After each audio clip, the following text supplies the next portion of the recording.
त्याला आपल्याला कोणतं साहित्य लागणार? हा असा ब्लॅक कलरचा टिंटेड पेपर.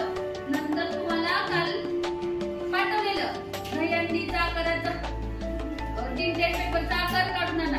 असा हा आकार काढलेला.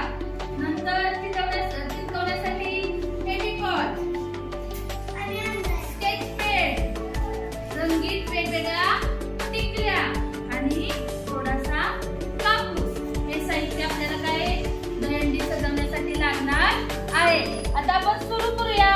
दहीहंडी सजावट कशी करायची? पहिल्यांदा तुम्हाला दिलेला ब्लॅक पेपर घ्यायचा. त्या ब्लॅक पेपरवर ही अशी दहीहंडीचं कटआउट काढलंय. ते काय करायचं? असं बरोबर जरा थोडंसं तिरकं चिटकवायचं. म्हणजे त्या हंडीतून दूध काय करतंय? हा खाली लोणी काय करतंय? पडतंय असं दाखवायचंय. म्हणून थोडीशी ती काय करायची? तिरकी करायची. हा याला काय करून घ्यायचं आधी आपण? फेविकॉल लावून घ्यायचा. बरोबर.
लक्ष द्या.